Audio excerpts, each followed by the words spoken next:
Buenas noches, compañeros ñoños. Espero que tengan una buena noche y como habíamos hecho el año pasado, la idea es que podamos hacer algunos temas de matemáticas que se pueden aplicar a la astronomía.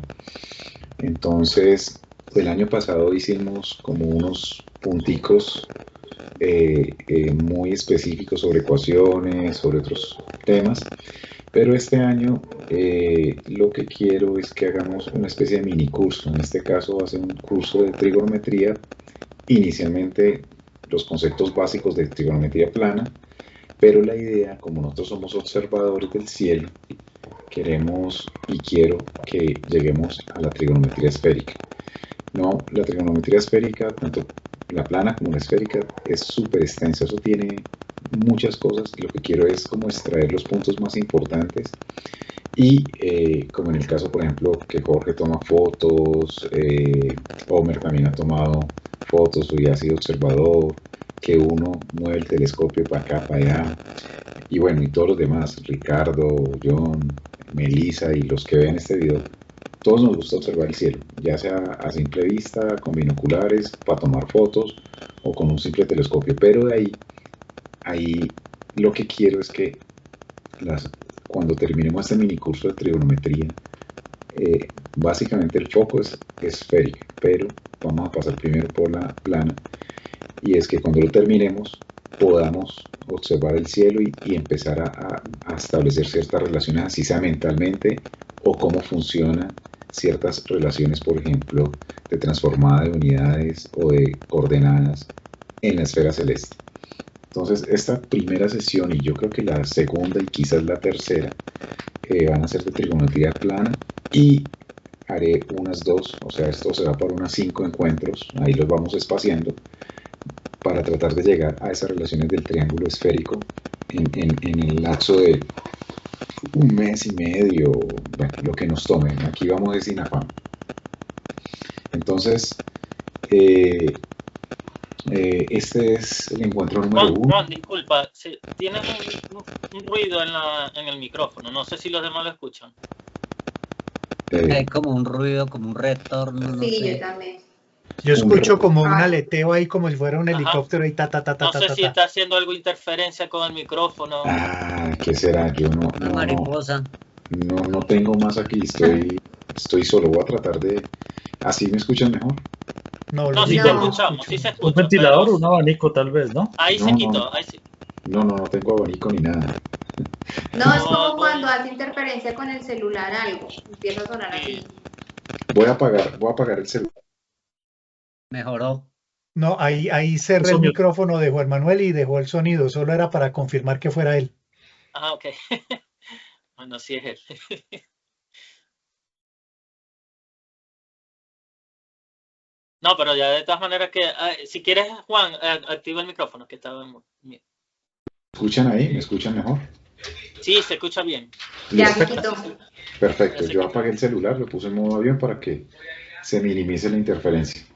Bueno, entonces, como les comenté, esta primera parte es de relaciones y conceptos básicos. Voy a hacer un repaso, tal vez ustedes se vuelvan a la escuela o al colegio. Y, Juan, perdón, vuelve a compartir tu pantalla que ya no se ve la presentación. Listo, ya. Listo, entonces lo que vamos a hacer es hacer como le escribí, un flashback al colegio de la escuela. Entonces, básicamente, todo lo de la trigonometría esférica está relacionado con el espacio. O sea, este mapa que están viendo aquí es un mapa donde está todo el conocimiento matemático, desde los números, las probabilidades y los conceptos como de cantidades, o sea, los números enteros, racionales, las estructuras de estos conjuntos numéricos, el espacio y el cambio. Nosotros en este momento vamos a enfocarnos en una parte de la matemática que es el espacio, es decir, todo lo relacionado con la geometría y la trigonometría. Aparte de eso está todo lo que es la geometría diferencial, topología, que son ramas mucho más avanzadas de la matemática relacionadas con el espacio, pero que en este momento no las vamos a ver y hacen parte como todo ese soporte matemático para la relatividad general y demás. Por ahora nos vamos a quedar en astronomía de posición y para eso vamos a usar la geometría y la trigonometría. El otro punto que quiero aquí recordarles es lo siguiente. Esta vaina de las funciones trigonométricas, como lo vamos a mencionar ahorita, tiene más de 2000 años. Son unas relaciones sencillas entre lados de ángulo, de triángulos, pero tiene una aplicación impresionante. Entonces aquí yo he puesto simplemente una ecuación diferencial de segundo orden y una solución general de esta ecuación. Eso es física clásica que llega a este tipo de soluciones y ahí entran las funciones trigonométricas, las relaciones trigonométricas. En el electromagnetismo, que es toda la teoría de Maxwell del comportamiento de la luz, de los campos magnéticos y eléctricos oscilando, todo eso se describe con funciones trigonométricas. Y ustedes hace un par de días terminaron o van a terminar el curso de mecánica cuántica a pie. Toda esa ecuación de Schrödinger y todas las demás funciones de onda que se usan en la mecánica cuántica, muchas tienen números complejos por un lado y por el otro lado una cantidad importante de las funciones matemáticas, las relaciones trigonométricas especialmente. Todo lo que es transformadas de Fourier, todo lo que tenga que ver con series, cosas periódicas, tienen las funciones trigonométricas. Entonces por eso es tan importante, no es solo para resolver un triangulito o hallar la altura de la Torre Eiffel o saber qué distancia está cierto objeto con la medida de ciertos ángulos, no, eso tiene una aplicación impresionante. Un punto aquí es que hay dos personajes, o tres, primero vamos a ver dos de ellos, que están muy relacionados con la trigonometría, es Pitágoras, y más adelante vamos a ver el siguiente. Una cosa aquí, una anotación histórica, es que probablemente Pitágoras fue el primero que medio sistematizó y documentó de una forma, digámoslo así, en libros, lo usó y le dio un importante relevo a este famoso teorema que lleva su nombre, pero ya hay bastante soporte arqueológico, histórico, en el cual la relación del teorema de Pitágoras se conocía desde los babilonios y que probablemente los egipcios la hayan tomado o hayan llegado a esa relación por otros medios, pero realmente aquí tenemos que ser conscientes de que va a seguir llamándose teorema de Pitágoras, pero era una relación entre los lados de un triángulo rectángulo que ya lo conocían desde mucho más antiguo que Pitágoras. O sea, Pitágoras es del año 500 a.C., es probable que el año 2000, 1500, 2500 a.C., esta relación ya se conociera. Pero eso no quiere decir que no sea importante Pitágoras. Lo importante es que él lo sistematizó y de alguna manera en sus escritos se pudo difundir en Occidente. Otro personaje muy importante que vamos a simplemente tocar aquí es Euclides. Lo más importante de Euclides es que él logró sistematizar todo el conocimiento geométrico que había en Grecia. Y habían 5 postulados que los dejo allí, no los voy a repetir, pero recordemos que el quinto postulado fue el que rompió todo en el siglo XIX respecto a la geometría y generó que nacieran unas nuevas geometrías que condujeron, por ejemplo, al soporte de la teoría de la relatividad. Euclides también, el gran sistematizador y el gran personaje que empezó a usar los procesos axiomáticos para demostrar verdades geométricas. ¿Qué estudia la trigonometría? Pues básicamente la trigonometría lo que estudia son relaciones, las partes y los elementos de un triángulo, ¿cierto? Y ese triángulo puede ser plano cuando estamos ahí en una mesa, cuando nos desplazamos sobre la ciudad que podemos hacer triangulaciones, o esférico, que la sensación de un triángulo esférico, yo creo que todos los aquí presentes y los que escuchen este video más adelante la han sentido cuando salen a observar el cielo. Uno se siente entre el centro del universo y una gran esfera, y allí ve esos ángulos que los empieza a identificar poco a poco.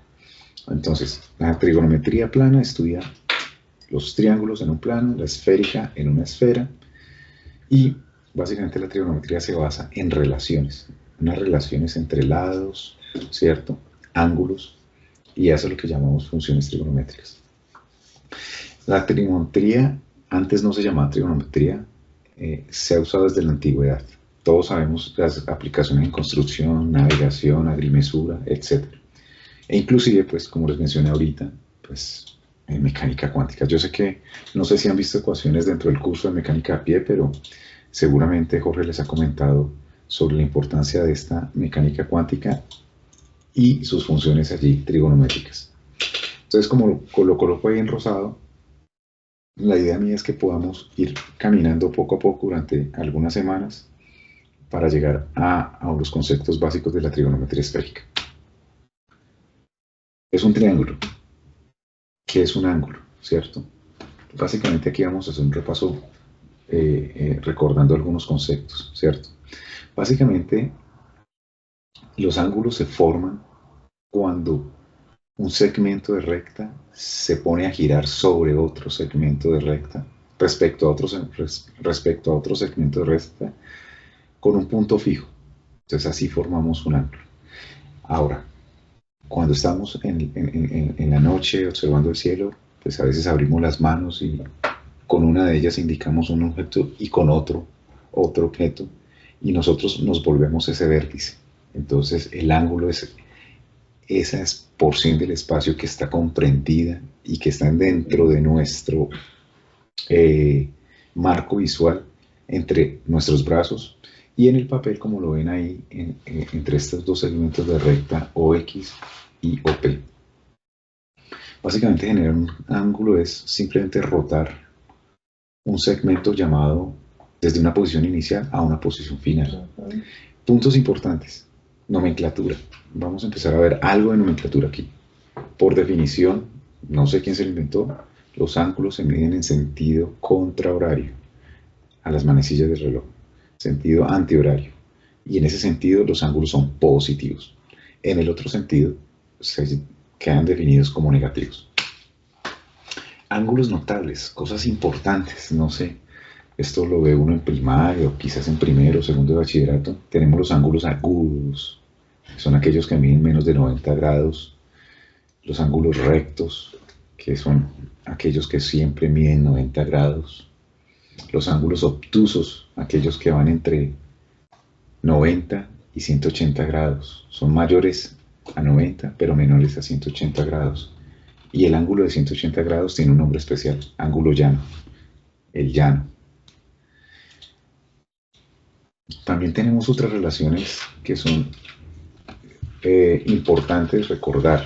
Recordemos de los ángulos complementarios y suplementarios. Los ángulos complementarios son aquellos que se inscriben en los ángulos rectos, o sea, aquellos que son de 90 grados. Entonces es importante recordar que los ángulos complementarios siempre suman 90 grados. Aquí en este caso alfa y beta son ángulos complementarios. En este caso podríamos decir que beta es el ángulo complementario de alfa, porque es lo que le falta para llegar a 90 grados, para completar un ángulo de 90 grados. Recordemos también los ángulos suplementarios que se definen sobre el ángulo llano, o sea 180 grados. Y básicamente es beta, en este caso lo que están viendo en la imagen, es lo que nos falta para completar un ángulo llano, es decir, de 180 grados. Es el suplemento para llegar a un ángulo de 180 grados. No basta, no sobra decir que si tienen alguna duda, pregunta o recorderis o cacharro que les pasó en el colegio o la escuela, me pueden interrumpir, no hay ningún problema. Otro punto es los ángulos adyacentes, que están muy relacionados con lo que acabamos de hablar de los ángulos suplementarios. Alfa y beta son ángulos adyacentes. Hay otro punto que a veces uno usa para estimar relaciones entre ángulos, que es los famosos ángulos opuestos por el vértice, que es básicamente cuando dos rectas o dos segmentos de recta se cortan, automáticamente generan 4 ángulos, 2 diapares, ¿cierto?, que son iguales y son opuestos por el vértice. En este caso he resaltado allí en la imagen que alfa y beta son opuestos por el vértice y son iguales. Los otros 2 ángulos que no he resaltado allí, que están aquí, son también opuestos por el vértice, y la suma de todos estos ángulos claramente es 360 grados. Entonces, esa última parte, la suma de todos estos ángulos opuestos por el vértice, que son 360 grados, automáticamente nos hace caer en el primer concepto que nosotros lo manejamos. En la observación, uno mide con la mano grados, aproximadamente con la mano alcanzamos a medir hasta 25 grados, dependiendo qué tan manón o qué tan grande tenga la mano las personas, puede ser 20, 25, más o menos en promedio está ahí, 20, 25, 10, 5, hasta 1 grado con el dedo meñique. Pero lo bonito de esto es si ustedes se ponen a pensar, esta medida de ángulos es una tradición babilónica, esto tiene más de 2000, 2500 años. Es impresionante que todavía estemos usando cosas de hace 2000, 2500 años casi que todos los días, o casi que salimos a observar, o casi que la gente que trabaja en navegación, en navegación aérea, marítima. Entonces, en este sistema sexagesimal, pues básicamente la circunferencia, 1 grado, son 360 grados, es algo, digámoslo así, un poco arbitrario, pero el grado se define como la 360ª parte de esa circunferencia. Y en función de esa definición de grado, pues definimos el minuto como la 60ª parte del grado y el segundo como la 60ª parte del minuto. Entonces, aquí es importante empezar a recordar que nosotros tenemos grados, ¿cierto? Y cuando queremos llevarlos a minutos, tenemos que multiplicar por 60, y si lo queremos llevar a segundos, tenemos que volver a multiplicar por 60. Entonces, bueno, yo sé que todos lo saben, puede ser evidente, pero simplemente recordémoslo, que para transformar de algo más grande a algo más pequeño, unas unidades, en este caso minutos y segundos, pues vamos multiplicando, ¿cierto? Entonces, este es como un concepto. Esa imagen de una tablilla babilónica pues nos muestra allí lo importante que era la representación de la circunferencia. Y todos hemos sentido la sensación de estar en una esfera o en una media esfera donde podemos inscribir circunferencias. En la imagen he resaltado los principales segmentos que se pueden identificar en una circunferencia. ¿Esto por qué? Porque quiero que los recordemos. Recordemos lo del radio, que es la distancia del centro a cualquier punto de la circunferencia, el diámetro, que es básicamente 2 radios, que une 2 puntos diametralmente opuestos, la cuerda y el arco. Entonces, estos son conceptos que más adelante en este encuentro y próximamente los vamos a usar. Y recordemos la circunferencia. ¿Qué es la circunferencia? Sí, una bola. La circunferencia es un lugar geométrico. Recordemos lo que desde el punto de vista matemático es un lugar geométrico en el cual es un conjunto de puntos que tienen una condición muy especial. Todos tienen la misma distancia a un punto definido como centro. Entonces, matemáticamente podríamos decir que es el conjunto de todos los puntos que están a una igual distancia de un punto llamado centro. Esa es más o menos la definición de una circunferencia. Ahora venimos con otro concepto que es de repaso, creo que de pronto lo vieron en algunas clases del diplomado, que es el radián y la relación con la longitud de arco. Entonces, aquí ya empieza a nacer lo que es un concepto un poco más matemático de lo que es una medida de ángulos para la trigonometría, que es el radián. Básicamente, la longitud es la circunferencia, que es, yo cojo esa circunferencia, si fuera pudiera cortarla y la extiendo y la mido. Esa longitud, todos sabemos, es aproximadamente 2pi, la longitud de la circunferencia, 2πr. Aquí estamos hablando de una circunferencia unitaria, ¿cierto? Pero en general es 2πr. Entonces, recordemos que el radián es una definición que se utiliza para también medir ángulos. Y es cuando yo con una circunferencia de cualquier radio, ¿cierto? Y ese radio yo lo extiendo sobre el borde de la circunferencia hasta ese punto, y uno ese punto con el centro, como está aquí indicado, ahí determino un radián que tiene una longitud de arco equivalente al radio de la circunferencia. Entonces, esto es independiente del radio de la circunferencia. Para cualquier circunferencia de radio 10 kilómetros, 5 centímetros, 1 milímetro, el radián, si lo definimos así, va a ser el mismo. Y equivale a un ángulo que ya lo vamos a ver. Entonces recordemos, el radián es una longitud de arco sobre una circunferencia cuya longitud de ese arco es equivalente al radio de la circunferencia sobre el cual se está midiendo. Y aquí viene otra de las transformaciones matemáticas que a veces nos enredamos. Una es la transformación de grados a minutos y a segundos, o de segundos a minutos, o de segundos a grados. Y la otra transformación es la equivalencia entre radianes y grados. Eso es para recordar, para resaltar allí. Entonces recordemos que desde los babilonios tenemos que la circunferencia son 360 grados, pero matemáticamente la longitud de la circunferencia es 2πr, y cuando yo calculo esa longitud en radianes, me da 2π. 2π representa la longitud de la circunferencia en radianes, 2π radianes. Entonces ahí la equivalencia es básicamente pues dividir por 2 a ambos lados de la ecuación. Recordemos que las ecuaciones son una balanza y que uno tiene que tratar de mantenerlas balanceadas.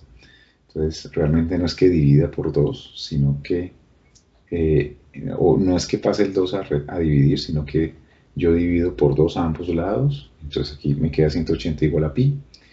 Y un radián es básicamente la relación, la equivalencia entre grados y radianes, es básicamente 180 grados sobre pi, que matemáticamente al hacer la división es aproximadamente 57.296 grados. Por eso, algunas veces cuando uno va a pasar de radianes a grados o de grados a radianes, uno usa la conversión fácil, que es 60 grados. Un radián aproximadamente 60 grados. Entonces, cuando uno tiene 360 grados y yo uso esa aproximación de 60 grados, pues me da más o menos 6 radianes. Pero si uno fuera estricto, uno debería usar 2π, que es 3,14 por 2, es 6,28. Entonces, cuando yo hago esa aproximación, pues para cálculos rápidos está bien, pero siempre tenemos que llegar a, cuando lo amerite, al grado de la precisión, que es 57.296 grados o 2π radianes. En trigonometría nosotros, como les lo dije al principio, nosotros vamos a usar primero la trigonometría plana. Vamos a concentrarnos un poquito en la trigonometría plana. Y el plano siempre nosotros, desde Descartes, inclusive desde antes, pues, siempre dibujamos cosas allí y siempre hay algo de referencia. Desde el punto de vista de la geometría analítica, pues se define un eje coordenado para medir respecto a un origen, distancias, localizar puntos, etc. Entonces, simplemente aquí este es un repaso para dos cosas. Primero, que cuando yo tengo un eje coordenado XY, pues yo puedo determinar la localización de un punto respecto a O, que está allí indicado, como una distancia, ¿cierto? Una distancia recorrida primero en X y una distancia recorrida después en Y. En trigonometría muchas veces una de las cosas complejas son los signos de los ángulos y los signos de las funciones trigonométricas. Entonces, recordemos que al tener estas dos rectas perpendiculares, generan en el plano cartesiano 4 regiones que llamamos cuadrantes, y que se miden y que se numeran en el sentido contrario a las manecillas del reloj.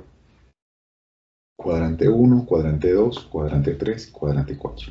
Aquí yo quiero que recordemos que las funciones van a quedar determinadas y parte de sus signos por los signos por esta relación de signos. Más, o sea, aquí definimos que X es positiva en esta dirección, Y en esta dirección, como sea hacia arriba de la pantalla, y automáticamente quedan definidos los signos de los puntos, y esos signos van a ser muy importantes más adelante, no en esta clase, cuando empecemos a definir ángulos negativos, por ejemplo, y calculemos las funciones trigonométricas de un ángulo negativo.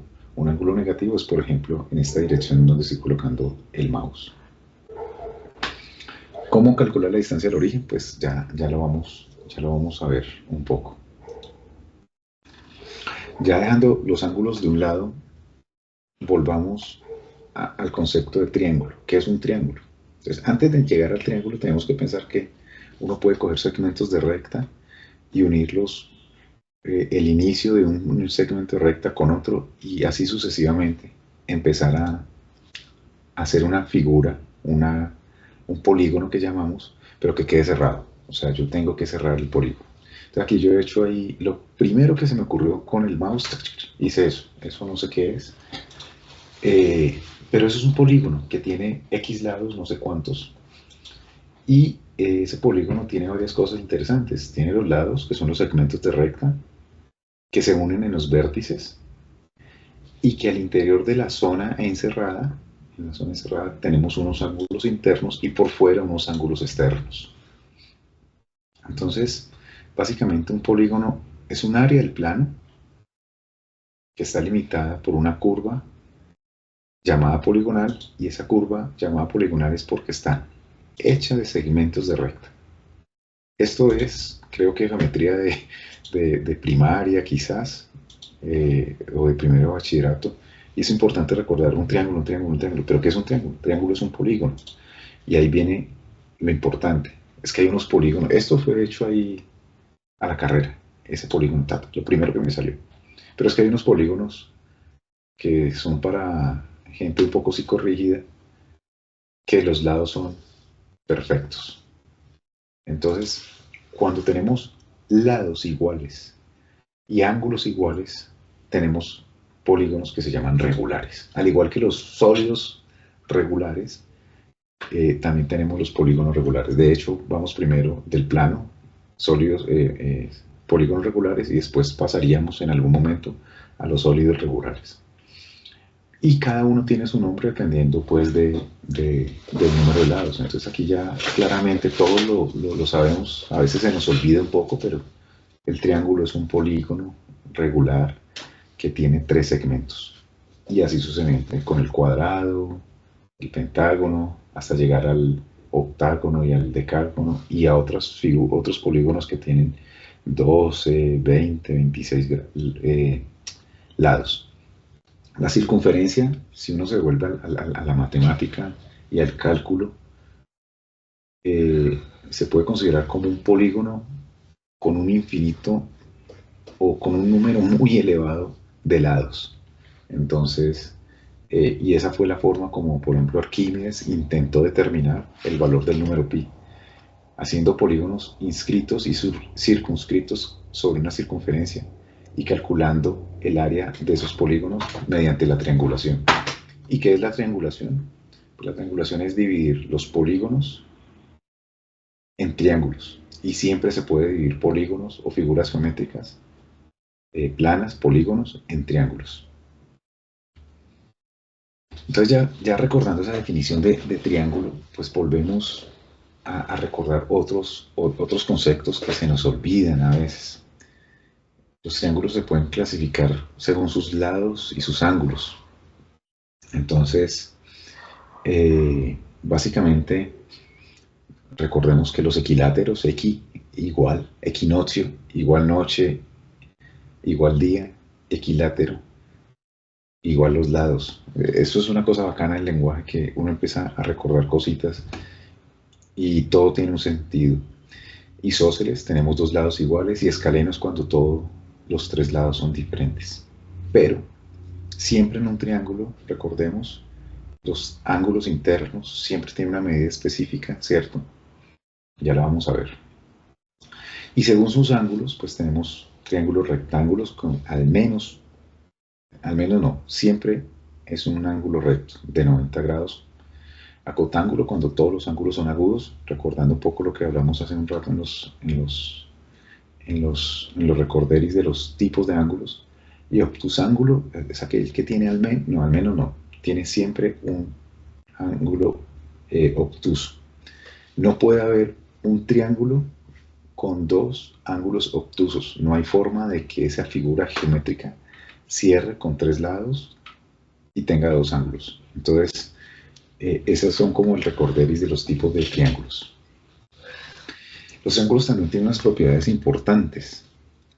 Es el más simple de los polígonos. O sea, un polígono de dos lados con dos segmentos no hay. No es un polígono porque nunca se cierra. Eso en geometría plana no tendría sentido o no es posible. Si vamos a hablar de geometrías no euclidianas, de pronto sí dos segmentos podrían unirse en algún momento, pero por ahora nos vamos a quedar en el modo Euclides. Recordemos que tres puntos siempre tienen un triángulo, sea cual sea. ¿Por qué? Porque por cada par yo puedo pasar rectas y la intersección en esos puntos me va a generar un triángulo. El otro punto importante es que cuando yo tengo un punto externo a un triángulo, como en este punto rojo externo a este triángulo verde, siempre yo puedo definir un cuadrilátero. Entonces yo puedo unir y formar un cuadrilátero. Y ese cuadrilátero, pues, se completa básicamente formando otro triángulo. Entonces aquí hay un teorema, no lo voy a demostrar, no lo sé demostrar, pero es que todo polígono se puede dividir en número finito de triángulos, en lo que se llama triangulación. Y eso es muy importante, eso se usa mucho en topografía, que determinan la elevación de las montañas, levantan un plano topográfico a punto de triangulación, levantando triángulos de un lado a otro. Y a punta de triangulación, por ejemplo, José Francisco de Caldas levantó el perfil de unas secciones en la cordillera central, cerca de Timaná, y las elevaciones de estas montañas, y quedó, digámoslo así, bien amarrado.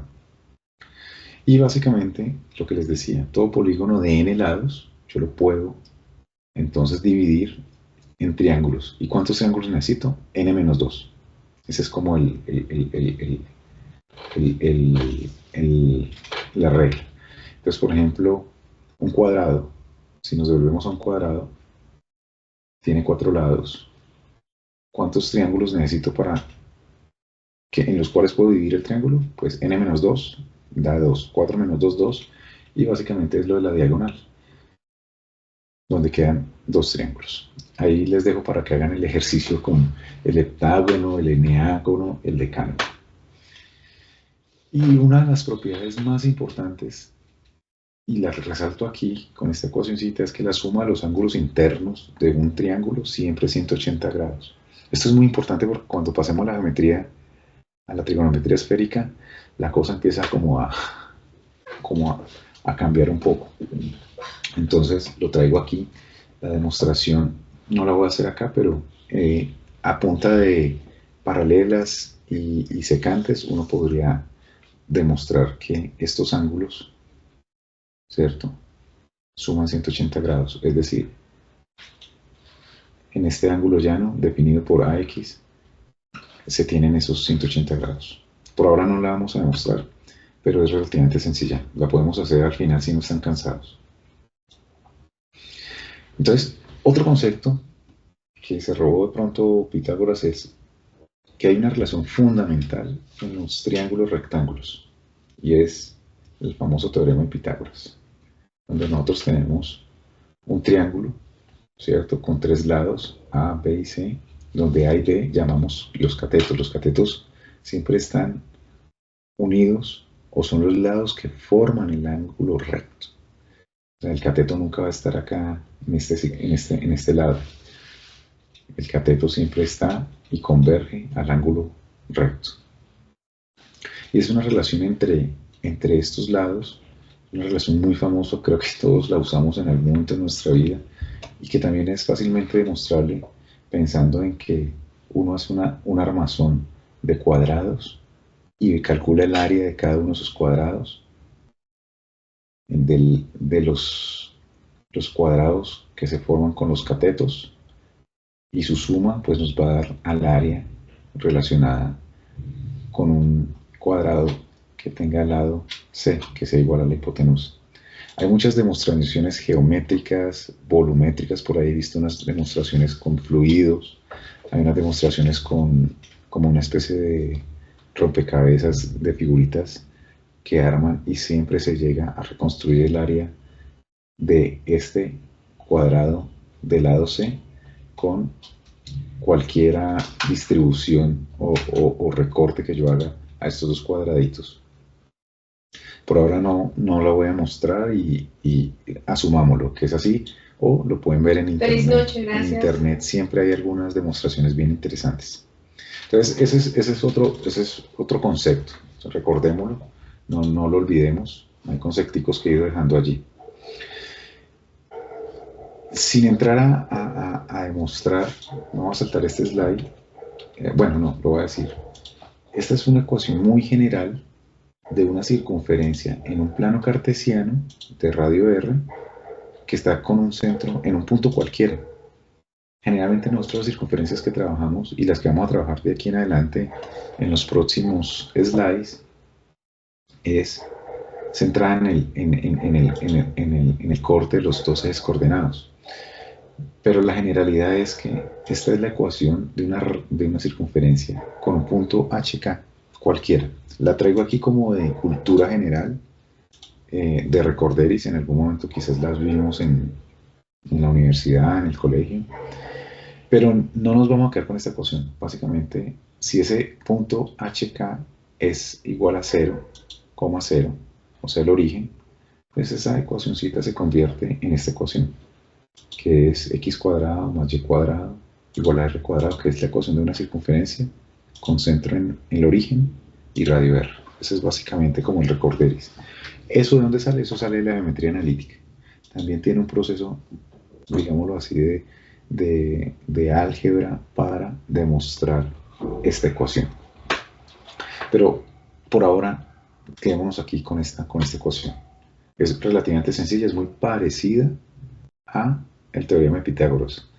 A cuadrado más b cuadrado igual a c cuadrado, que es la hipotenusa. Aquí es x cuadrado más y cuadrado igual a r cuadrado, que es el radio. Entonces hay alguna conexión y ya la vamos a ver. Esta es la trigonometría, la vamos a trabajar por ahora en una circunferencia de radio unitario igual a r, igual a 1. Entonces esto nos conduce a esta ecuacioncita de x cuadrado más y cuadrado igual a 1. Es una generalización porque, como vamos a ver, las funciones trigonométricas no dependen de las distancias de los triángulos donde los definamos, sino que dependen del ángulo. Eso es una cosa maravillosa porque cuando usted tiene definida la tangente de un ángulo de 45 o de 38 o el coseno de una función de un ángulo de 28 grados, eso es aplicable a cualquier triángulo, rectángulo, independiente del tamaño, es decir, independiente de los lados. Entonces, eso es una cosa muy, muy importante que ya vamos a ver por qué es tan fundamental. Entonces, vamos a entrar en la recta final de esta pequeña presentación para empezar a definir algunas cosas que necesito que las veamos con calma. Aquí voy a ir con un poco más de calma para poder empezar a incorporar y recordar esas funciones trigonométricas. Entonces, en unos slides previos yo les había preguntado cuál es la distancia a un punto P definido por las coordenadas x, y, que es el que está acá. Y bueno, pues muchos de ustedes saben que eso se calcula con Pitágoras, pero entonces vamos a hacer una construcción geométrica sencilla. Ese punto x, ¿cierto? Tenemos esta circunferencia de radio r. Uno puede trazar dos segmentos paralelos a los ejes coordenados principales. Entonces, uno paralelo a este eje y otro paralelo a este eje x. Aquí se forma un triángulo rectángulo. Realmente se formaría una especie de cuadrilátero, ¿cierto? Y la distancia del origen a ese punto, pues sería como una especie de diagonal, sería la diagonal, y esa es la que queremos averiguar. Entonces, para recordar, este triángulo, cuando yo trazo este segmento, cae perpendicular a este eje x y va a formar un ángulo de 90 grados. Ya tengo ángulo de 90 grados, puedo aplicar Pitágoras. O sea, eso no tiene duda. Busque el ángulo de 90 grados, identifique los catetos y aplique Pitágoras para tratar de resolver el problema. Entonces, aquí estamos resolviendo o estamos aplicando la relación de Pitágoras para encontrar la relación de esta distancia y los lados X y Y. Entonces realmente es bastante de una sale, o sea, es intuitivo con la ecuación que ya todos hemos manejado, que la distancia del origen al punto P, pues es básicamente eso al cuadrado, es la suma de estas distancias X y Y que si yo saco raíz cuadrada, pues obtengo la distancia. Entonces la distancia es la raíz cuadrada de estas dos distancias que yo tengo acá, en X y en Y. Hasta ahí todo claro, y eso lo puede aplicar uno para cualquier punto, un punto acá, un punto acá, un punto acá.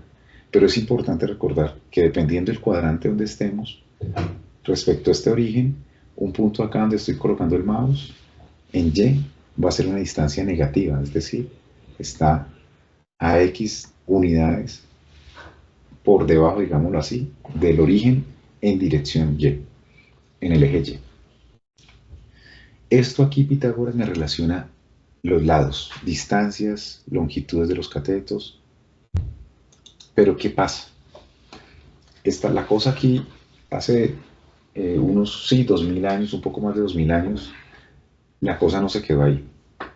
Entonces llegó don Hiparco y no voy a leer todo, pero ya todos sabemos la escala de magnitudes de Hiparco, los catálogos de Hiparco, etcétera, etcétera.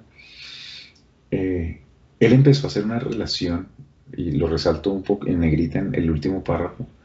Él hizo una construcción de tablas donde él relacionaba los ángulos centrales con las cuerdas delimitadas por un ángulo central. Entonces, él hacía esas relaciones entre las cuerdas y los ángulos centrales. Eso suena un poco raro, pero ya lo voy a dibujar. Y básicamente, lo que él encontró es lo que tenemos hoy como la función seno en trigonometría. Seguramente él no la llamó seno, la llamó una relación X, y vio que era posible pues establecer con esa relación resolver triángulos en cualquier triángulo plano que tenga un triángulo recto, un ángulo recto. Entonces vamos a hacer lo que hacía Hiparco de alguna manera. Entonces, primero que todo, recordemos las funciones trigonométricas, concepto que quiero que se recuerden allí, es una relación entre lados y ángulos. Es eso, básicamente. Como decía en la definición, Hiparco hizo una relación entre las cuerdas y los ángulos centrales subtendidos por esa cuerda. Entonces aquí yo he dibujado, aquí recordemos una cuerda, aquí yo he dibujado una cuerda que es el segmento PQ y he dibujado la mitad del ángulo que se forma. Realmente aquí, si yo voy a buscar el ángulo central es POQ, que debería ser 2 veces alfa. Yo apenas dibujé alfa. Perdón. Entonces, este ángulo que se forma acá, alfa, es la mitad de ese ángulo. Hiparco trabajó con esta cuerda y estos ángulos y halló algunas relaciones entre eso y el ángulo. Entonces, vamos a tratar de entender qué es el seno. Entonces, el seno de colegio, todos nos acordamos de la relación cateto opuesto sobre hipotenusa. Cateto opuesto sobre hipotenusa. Y el cateto opuesto siempre es contrario al ángulo que yo estoy interesado en evaluar o en estudiar. Pero antes de pasar a la parte matemática, a mí me gusta un poquito la historia y les traigo estos 2 parrafitos acá. El seno viene de una palabra sánscrita, o sea, eso es bastante antiguo, que dice Arda Ya. Y la palabra arda es mitad medio. Y esta ya es cuerda. Entonces, esta palabra realmente lo que dice es como mitad de la cuerda. Entonces, ¿qué estamos viendo acá? Es el segmento PQ es una cuerda en esta circunferencia de radio R. Esa palabra, en el momento en que la definieron, significa media cuerda. O sea, por eso yo les dibujé este triángulo en esta media cuerda, usando la media cuerda, o sea, esta distancia Y, para poder armar el triángulo rectángulo. ¿Qué pasó? Esas palabras que venían del sánscrito después de que se pasaron quizás al griego o que se pasaron al árabe, y que después cuando los árabes entraron a Europa por la península ibérica o entraron de otras formas a través de sus libros que fueron traducidos al latín, tuvo muchas traducciones e interpretaciones. A la final, el término en latín terminó como hiab, que se traduce como cavidad, bahía o seno. Por eso hoy nuestra función trigonométrica llamada seno hace referencia a una cavidad, a una bahía, pero en su origen era media cuerda. Hay otra interpretación que dice que en el latín esta cuerda se diría inscripta corda, y la mitad de esa inscripta corda sería semis inscripta. Y como ustedes ven, en todos esos palacios romanos que todavía están en pie, muchas veces ellos ahorraban cincel para poder, porque todo lo que tenían que escribir en esos monumentos era punta de cincel y sobre la roca, lo abreviaban como S-ins, o sea, semis inscript, que con el tiempo se terminó escribiendo como sins y luego terminó como sinus y después del latín al español terminó como seno. No sé cuál es la original, las dos pueden ser ciertas, las dos pueden tener algo de valor, pero ese es el origen de la palabra seno, para entender que hace referencia a una media cuerda, básicamente las dos, a una media cuerda inscrita en una circunferencia. Entonces, matemáticamente, eso tiene un sentido y es muy interesante. Cuando uno aplica la definición famosa de cateto opuesto sobre hipotenusa, pues listo. Entonces aquí ya definimos mi triángulo rectángulo como el punto con este lado X, con esta altura Y y con la hipotenusa R, que es básicamente la distancia OP. Bueno, ¿y cómo se define el seno? Entonces el seno de este ángulo alfa, cateto opuesto sobre hipotenusa. Entonces repitamos, cateto opuesto sobre hipotenusa. ¿Cuál es el cateto opuesto? Y. ¿Cuál es la hipotenusa? R, o la distancia OP. Pero si yo tengo una circunferencia de radio 1, como estas funciones trigonométricas no dependen de qué tan grande sea este tamaño de la circunferencia, si yo tengo un radio de 10 kilómetros, 5 kilómetros o 10 centímetros, el seno va a ser igual para un ángulo X, para este ángulo alfa. Si yo tomo una circunferencia de radio 1, pues el seno de alfa se convierte a Y sobre R, que es 1, igual a Y. O sea, el seno de alfa se vuelve este segmento Y que está aquí, de P hasta este punto. Y en el lenguaje del latín antiguo,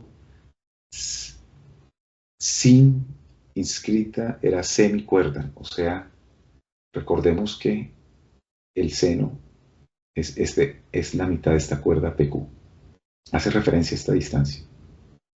Entonces sí hay una conexión allí entre esa definición del origen de esa palabra y cómo lo vemos matemáticamente. Esto me parece, personalmente me parece muy, muy bonito, porque es fácil de acordarse. El seno, entonces tiene que ver con ese cateto opuesto en una circunferencia unitaria. Igual, si no fuera unitaria, si tuviera un radio 10, 20, igual, el valor del seno va a ser igual. Ahora vamos con la siguiente función. Hoy voy a definir únicamente tres funciones. El coseno. El coseno históricamente nosotros, desde que lo vemos en primero o segundo bachillerato, cateto adyacente sobre hipotenusa. Entonces el adyacente es el que está conectado con el ángulo. En este caso este ángulo alfa es X. Entonces este es el cateto adyacente. Entonces listo. Apliquemos la definición. Entonces X sobre R, la distancia de R. Pero nuevamente repitamos el ejercicio. Si la circunferencia es 1, ¿cómo queda definido el seno? El coseno de ese alfa. Entonces listo, pues es X sobre 1 es X. Listo, X. O sea, el coseno se convierte en esta distancia, o sea, en el cateto adyacente. Pero si uno se va al latín, el coseno viene de la abreviatura latina que se llama complimenti sinus, que nuevamente, para evitar cincel y ahorrar espacio en esas inscripciones o en la escritura sobre el papel también, se abreviaba como co de complementi sinus. Significa complemento del seno. ¿Recuerdan por qué yo al inicio les hablé de los ángulos complementarios? Porque X, que es esta distancia acá, o esta acá, aquí nos está haciendo referencia a este complemento del ángulo alfa, que sería un ángulo X, beta, Z, como se llama. Entonces, hay esta conexión. Entonces tenemos Y como X, como el seno, y X como el coseno, que básicamente está relacionado con este complemento de este ángulo acá. Y ya vamos a ver en las próximas clases cómo uno lo empieza a encontrar. De hecho, en cálculo diferencial, la derivada del seno es el coseno. Y creo que la derivada del coseno es el menoseno, creo. Y eso está conectado con esta explicación geométrica y, digámoslo así, lingüística de lo que es el seno y el coseno. Finalmente, la tangente es la última función que voy a hablar acá. La tangente, recordando sí otra vez el colegio, la primaria, el cateto opuesto sobre el adyacente, o a veces la tangente la asociamos cuánto me desplazo en la vertical, cuánto cuando me muevo en la horizontal. O sea, cuando voy, no sé, de Armenia a la línea, cuánto subí en altura, cuál fue el desplazamiento vertical en altura y cuánto me desplacé horizontalmente. Entonces eso tiene una pendiente, no sé, del 60%. Esa es la relación. Entonces, aquí he hecho una construcción adicional, y es que yo puedo hacer la siguiente arreglo geométrico. Entonces, la tangente viene del latín tangen entis, que significa que toca. Así, una tocadita, un puntico. Y matemáticamente la tangente es allí donde una recta matemáticamente toca en un punto a una curva. O hablando en el espacio, un plano toca una superficie. Entonces, la tangente, como hemos hablado, las relaciones trigonométricas no dependen de los lados del triángulo, dependen del ángulo. Entonces, aplicando esta definición, y sobre x, pues listo, la tangente de alfa es y sobre x, y sobre x. Entonces, cateto opuesto sobre cateto adyacente. Pero si yo extiendo y construyo otro triángulo que sea O, E, D, ¿cierto? Donde el lado ED es paralelo a este término, a esta altura Y, yo puedo decir, bueno, para este mismo ángulo, yo puedo escribir que en vez de Y, como la función trigonométrica no depende de los lados, entonces puedo decir que va a ser igual, la tangente igual, entonces ED sobre OD, ¿cierto? Va a ser igual a la tangente también de alfa. Pero si la circunferencia tiene 1, volvámoslo a hacer 1, pues básicamente la tangente es y sobre x, pero que es igual al segmento ED sobre OD. Pero si la circunferencia es de 1, pues OD vale 1. Entonces queda que la tangente de alfa es igual a ED. Y ED es básicamente un segmento que es tangente en un punto a la circunferencia. Esto es maravilloso, definitivamente esto es maravilloso cuando uno empieza a ver por qué es tangente. Y la relación trigonométrica es porque yo puedo extender ese triángulo que sea semejante, ¿cierto? Y la tangente se relaciona con ese lado, ¿cierto?, que toca en un punto de la circunferencia. En el colegio, cuando estábamos en décimo, el coco de nosotros, o en segundo o en 11, el coco de nosotros era identidades trigonométricas. Llegamos a identidades trigonométricas, hijo de pucha, y demuestra la identidad trigonométrica y nos asustábamos, y hijo de pucha, eso es difícil, y eche número, porque el examen era demostrar algunas identidades trigonométricas. Pues bien, hoy voy a mostrarle dos identidades trigonométricas que salen relativamente fácil y que en el diplomado que hicimos o en los diplomados que hagamos de astronomía de posición o de astronomía, siempre van a aparecer por algún lado. Donde menos se lo esperen, aparecen estas identidades trigonométricas. Y con esto cerramos. Entonces ya sabemos que la tangente de alfa la definimos y sobre x, o sea, cateto opuesto sobre hipotenusa. Pero en los dos slides anteriores habíamos definido seno de alfa en una circunferencia de radio 1 como y el coseno de alfa en una circunferencia de radio 1 como x. Entonces hacemos un simple reemplazo. Entonces la tangente de alfa es y sobre x, que es igual al seno de alfa sobre el coseno de alfa. Por eso le puse estrella amarilla. Se la aprenden, pero no de memoria, sino tratando de entender o de recordar esto. Esto va a quedar en video, estos los comparto las veces que quieran. Que es una relación entre el seno de alfa y el coseno. Esa es la tangente.